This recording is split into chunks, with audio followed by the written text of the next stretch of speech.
What is going on, everyone? Welcome back to another SGN video where it's all sim all the time. Today's video we are talking college football 26 and the one setting you absolutely need to change right now for a better gameplay experience. Now, I do want to go ahead and disclose that this setting is gonna be specific for the user versus CPU dynasty experience. If you play Road to Glory, I'm not sure how well this will work or transfer to Road to Glory. And if you play user versus user, well, you really can't adjust this settings. This is going to be only for my user versus CPU dynasty folks out there. But before we dive into what this setting is, I do want to just take a moment and say thank you for checking out this video. I appreciate you swinging on through. And you know what, man, if you happen to be new, this is your first time checking out my channel, if you could do me a solid, man, subscribe to the channel. It really helps me out. I am pushing hard. I have a goal to hit 25,000 subs by the end of the year, and I'm a little behind pace, so if you could help me out, help me get to my end of year goal, I would appreciate it. One other way you could help me out besides subscribing to the channel if you are new is like the video. Likes help YouTube promote this content to other people, which would in turn help me get more subscribers.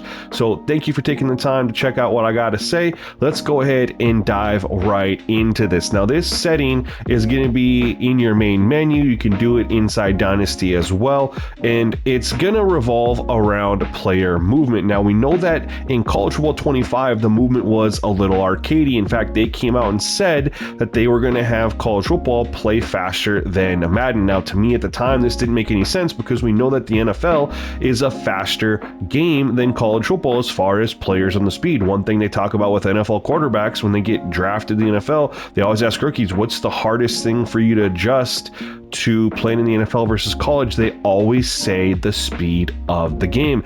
Everyone on the defense is super fast compared to what you're seeing in college, so that approach didn't make sense to me. So then what EA did is they went ahead and toned down the overly arcade feel of College Football 25, and now the speed and movement is aligned with Madden in the NFL side of things, which I personally am a fan of. A lot of online head-to-head people are not a fan. My guy Soft Drink TV, who is not an online guy, he likes Dynasty, isn't a fan either. He preferred the fun of the arcade style gameplay because it allowed him to overlook other flaws in the game, and I totally see where he's coming from. Now, me, I am straight up sim from head to toe, and so I am looking at this game as far as trying to make it as real as possible. So for me, having an arcade style feel just isn't a way to go. So I prefer having things play a little bit more realistically. Now, one thing that I want to talk about is going to be the setting you need to change is going to be when we scroll all the way to the bottom here is the player speed parity scale. Now, you're going to see I have this at 17. This is the setting you need to change. You need to put it at 17. And you're going to ask why. 17 is just such a random number. Last year, I had speed parity at 0.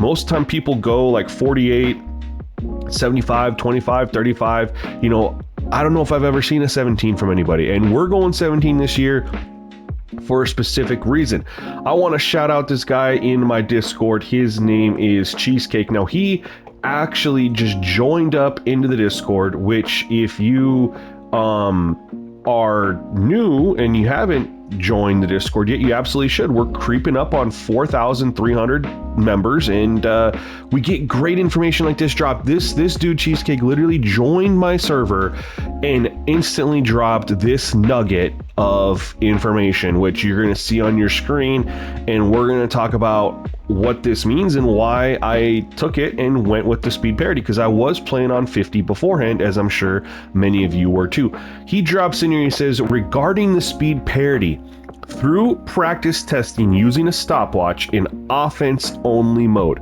I observed that both the slowest and the fastest player speeds remain constant across all slider settings. Regardless of where the speed parity slider is set, a player with 99 speed consistently ran a 4.0 40-yard dash. This suggests that the slider primarily affects the speeds between the extremes, which is how I've always understood it as well. Testing revealed that increasing The speed parity slider made elite but slightly lower speed players, example 96 to 98 speed, run significantly slower than they should in real life. For instance, a 96 speed player was running a 4.6, which is not at all elite speed. Very true. To better match real-world expectations, the slider was adjusted downward until the 99 speed player clocked a 4.2, which aligns more realistically with elite speed. I would agree.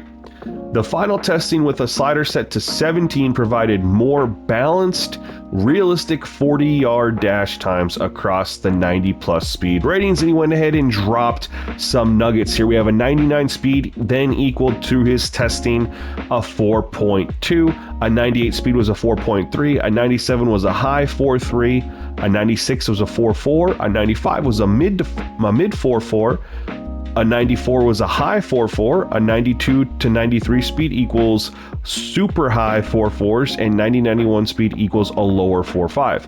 And he ran these tests. He goes on another post and says he ran these multiple times. It wasn't just a one-time thing. He did it over and over and over again.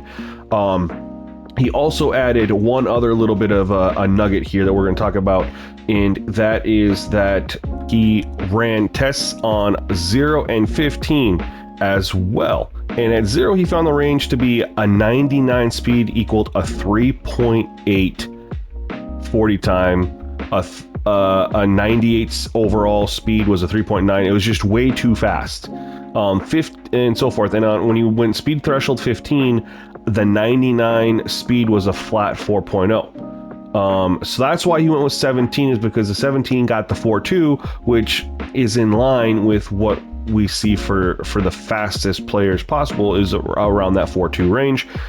He then goes on and explains as well that he was doing these multiple times with a stop clock, and he took the overall averages to get as realistic possible. Of course, there's going to be some variables there that you can't account for when doing these tests, but overall, I think this is great information. You know what? It makes the gameplay feel better. You definitely feel it when you go in here with the 17. Your speed feels like it matters more.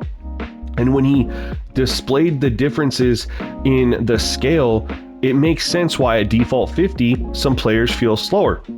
This is going to make your faster players feel fast again, you guys. This is going to be giving you some of that feeling that you miss from College Football 25 without breaking the game. So if you haven't already, go ahead, go into your dynasty, pop in player speed parity scale at 17, check out the gameplay. Let me know what you think in the comment section below. Otherwise, stay tuned to the next one. Peace.